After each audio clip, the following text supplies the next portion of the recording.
आज बैसाखी पूर्णिमा का अवसर और कथा श्रवण करने को मिल रही है। भाग्य देखिएगा, यहाँ पर बहुत सारे शासकीय कर्मचारी भी लगे हैं, कोई डॉक्टर होने लगे हैं, कोई पुलिसकर्मी लगे हैं, कोई नगर पालिका के लगे हैं, कोई सेवादार लगे हैं, कोई सेवक में लगे हैं, कोई कार्यकर्ता लगे हैं। कभी जितने भी शासकीय कर्मचारी यहाँ लगे हों, चाहे पुलिस के लगे हों, डॉक्टर के लगे हों, चाहे प्रशासनिक आदि के लगे हों, कभी विचार करना, चित्त विट्टी में बैठकर, कभी एकांत में बैठकर विचार करना, अभी तक जो नौकरी करी वो दुनिया की करी, पर 7 दिन की नौकरी महादेव की करने को मौका मिला। दुनिया की नौकरी करी, उसने तनख्वाह दी। जो तनख्वाह दुनिया की नौकरी करी, जो तनख्वाह गवर्नमेंट ने दी, वो तनख्वाह पत्नी और बच्चों के काम आई। पर ये 7 दिन की जो नौकरी तुम कर रहे हो सेवा की, ये तनख्वाह वो देगा और उसी के काम आएगी। ये निश्चितता जो उसने दिया।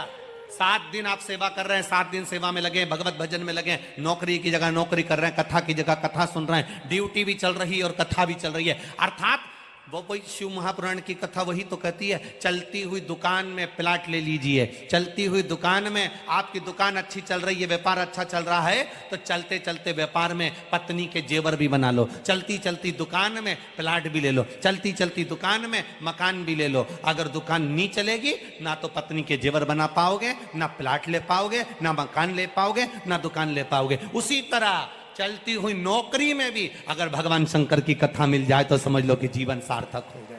हाथ पैर चल रहे हैं, शरीर चल रहा है, और हमारे ये शरीर जब चल रहा है, उस चलते में भगवत भजन हो जाए, इससे बढ़कर सुख और क्या होगा। आज चौरसिया परिवार यहाँ कथा करवा रहा है। यजमान परिवार, चौरसिया परिवार अगर यहाँ बैठा है, कथा के मुख्य यजमान बनकर बैठे हैं, तो चलते चलते इस शरीर के चलते चलते शिव महापुराण की कथा करवा ली, अपने जीवन को सार्थक कर लिया। ये जीवन की श्रेष्ठता है, ये जीवन का एक आनंद है, और इसी को श्रेष्ठता। शिव महापुराण की कथा आकोला वालों को मिली है। समर्थ का मतलब ही सामर्थ्यता से होता है। समर्थ का मतलब ही होता है कि जिसके पास में कोई कमी ना हो, वो सामर्थ्यवान है, स्वयं में समर्थता है उसमें।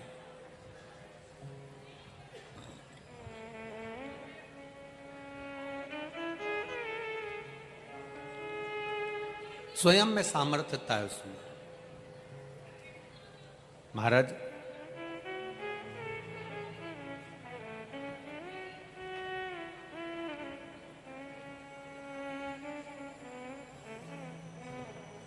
जब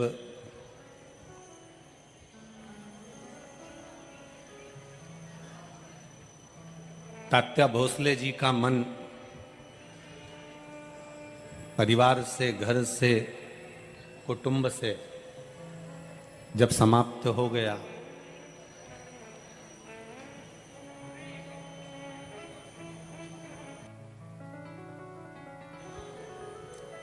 तात्या भोसले जी का मन जब हर जगह से अलग हो गया, तो तात्या भोसले जी ने एक विचार करा कि मैं अब जाऊं तो जाऊं कहां। जिसको परिवार से धक्का मिल जाता है, कुटुंब से धक्का मिल जाता है, जिसको हर जगह से चोट दे दी जाती है, हर जगह से धक्का दे दिया जाता है, हर जगह से उसको धकेल दिया जाता है, ठोकर लगा दी जाती है, हर जगह से जब वो ठोकर खा लेता है, तो फिर वो किसी न किसी सदगुरु की शरण में चले जाता है, किसी न किसी गुरु की शरण में पहुंच जाता है। तात्या भोसले जी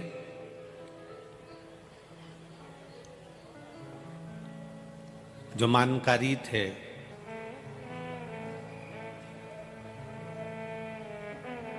राज्य की सीमा का जिनके पास में कार्यभार था, उन तात्या भोसले जी ने विचार करा, मुझे परिवार अच्छा नहीं लग रहा, मुझे कुटुंब अच्छा नहीं लग रहा, मुझे ये संसार ठीक नहीं लग रहा, अब तो मुझे मेरे प्राणों को त्याग देना चाहिए, अब अंत समय की ओर मुझे चले जाना चाहिए।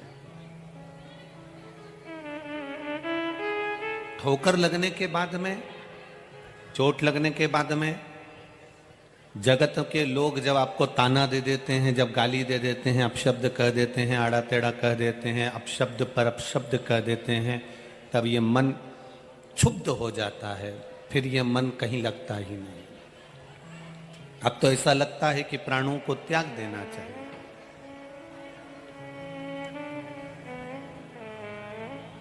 और फिर निवेदन करेंगे जो पहले कथा में कहा, आज फिर कहते हैं,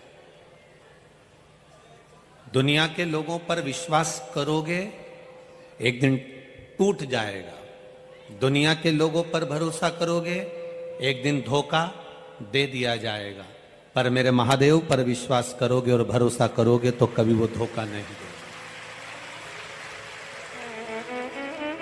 शंकर भगवान पर करा गया विश्वास, शिव जी पर करी गई अटूट श्रद्धा, आपका भरोसा, आपकी दृढ़ता टूटने वाली नहीं है।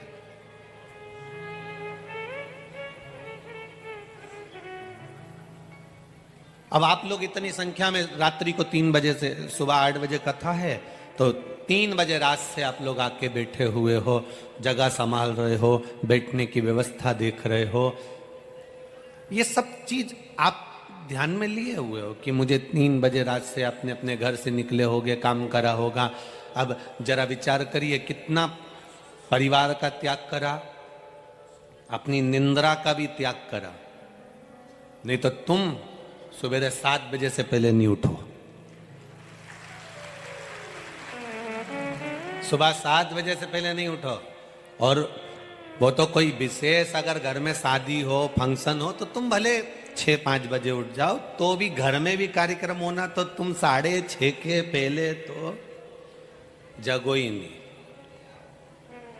पर फिर भी अपनी निंद्रा का भी त्याग करा, अपने घर का भी त्याग करा, परिवार को त्यागते हुए 3 घंटा देवाधिदेव महादेव को दिया। जब आप अपनी निंद्रा का त्याग कर सकते हो, अपने घर का त्याग कर सकते हो और कथा स्थल तक पहुंच सकते हो, तो वो भी कैलाश का त्याग कर कर, काशी का त्याग कर कर आपके पास आ सकता है। ये निश्चित था। उसका भरोसा, उसकी दृढ़ता, उसका विश्वास, बस ये मूल है। और आपका भरोसा जब दृढ़ हो जाएगा, आपका विश्वास जब दृढ़ हो जाएगा, तो उससे मिलन निश्चित है।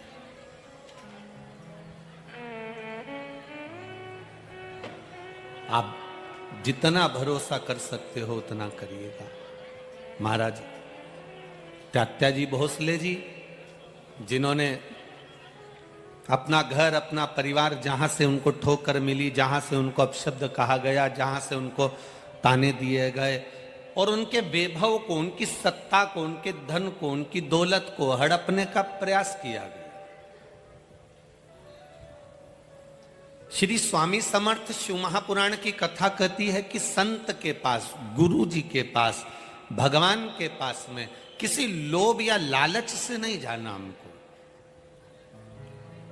तेरे मंदिर में आना मेरा काम है और मेरी बिगड़ी बनाना तेरा काम। किसी लोभ या लालच से हम भगवान के मंदिर ना जाएं, किसी लोभ या लालच से हम परमात्मा की शरणागति में ना जाएं। आप यहां पर भी कथा में आओ ना, तो निवेदन है कि भीड़ बढ़ाने के लिए मत आना और किसी लोभ से मत पहुंचना। भीड़ बढ़ाने की जगह आप ये प्रयास करना कि मैं कथा में जा रही हूं तो मेरी भक्ति बढ़े, और लोभवश नहीं, परमात्मा को पाने के लिए मैं कथा में आई हूं और मेरा भोलेनाथ मुझे मिलेगा, ये निश्चितता तो प्राप्त जरूर होगा, मिलेगा जरूर। कितना अच्छा भले प्रशासन ने कहा कि दिन में कथा नहीं करना है, सुबह के समय का समय प्रशासन ने दिया 8 बजे से 11 बजे का, पर उन्होंने नहीं दिया है। ये तो राजराजेश्वर बाबा की कुछ कृपा प्रशासन पर हुई होगी जो उन्होंने सुबह 8 बजे का दिया। बाबा राजराजेश्वर जो जिस नगर में जहां का राजा होता है उस राजा को सबकी प्रजा की प्रकर रहती है। राजराजेश्वर कहते हैं उसे अकोला का, उसको अपनी प्रजा की चिंता है। अगर ये 1 बजे से कथा में जाएगी तो इसको 2 घंटे पहले कथा में जाना पड़ेगा, मतलब 1 बजे की कथा है, मतलब 10 बजे निकलना पड़ेगा। 10 बजे कथा के लिए जाएगी, कथा समापन होगी 4 बजे। 7 बजे जब यहाँ से 6 बजे तक लाइन से लगकर ट्रैफिक में जाती जाती शाम को 7-8 बजे जाएगी, तो इनका दुकान, व्यापार, व्यवसाय सब कहीं ना कहीं थोड़ा बहुत रुक जाएगा। इसलिए राजराजेश्वर राजा कहते हैं उसको अपनी प्रजा की चिंता लग गई कि किसी की दुकान भी खराब नहीं हो, व्यापार भी खराब नहीं हो, तो उसने सुबह से कथा रखी। इसी को राजराजेश्वर कहते हैं, इसी को राजा कहते हैं, जिसको अपनी प्रजा की चिंता है।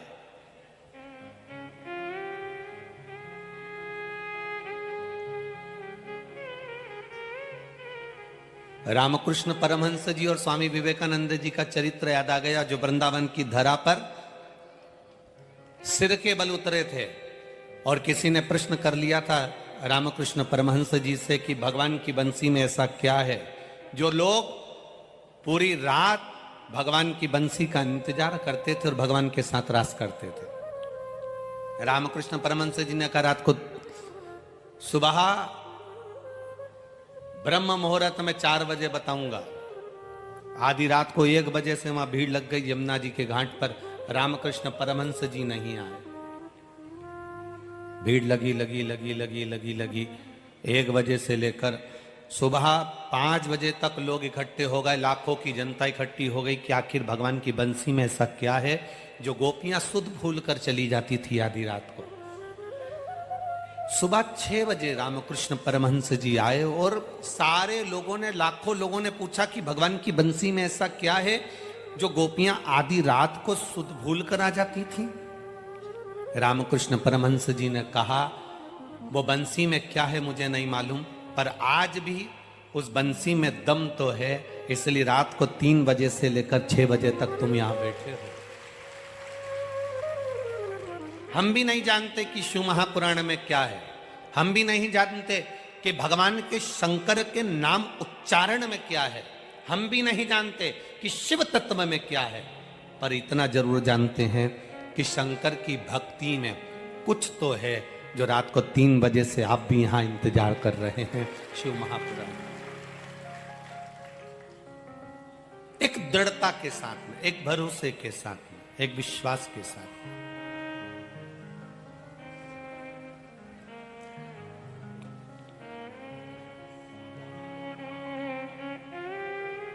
महाराज तात्या भोसले जी ने परिवार को, कुटुंब को, रिश्तों को, नातों को त्याग कर किसी गुरु की शरणागति ग्रहण करने का मन में भाव बनाया। मौका मिले जिंदगी में, बहुत लंबी जिंदगी नहीं है मनुष्य का, जीवन बहुत लंबा नहीं है। पहले तो गारंटी भी थी कि ये 100 साल जी जाएगा, अभी तो किसी की गारंटी भी नहीं कि 100 वर्ष तक जी जाएगा। किसका भरोसा? एक क्षण का भरोसा नहीं मानव देह का, कब प्राण छूट जाए, कब जाना पड़ जाए, कब इन प्राण के पखेरु उड़ जाएं, इसका किसको अंदाजा, इसका किसको ज्ञान? हम होए, आप होए, चाहे दुनिया का कोई व्यक्ति हो, कितना बड़ा भी वो भाग्य का वक्ता क्यों ना हो, कितना बड़ा भी वो भविष्य का वक्ता क्यों ना हो, पर मृत्यु पर उसका कोई कमांड नहीं हो सकता। मृत्यु सत्य है, इसलिए कहा जाता है राम नाम सत्य। मृत्यु की सत्यता है, उसको कोई नकार नहीं सकता। और जब मृत्यु सत्य है तो उसका विचरण, उसका विचार करना, उसका चिंतन करना तात्या भोसले जी ने विचार करा कि अब मुझे यहाँ पर परिवार में, नातों में, रिश्तों में, कुटुंब में, कबीले में नहीं रहना,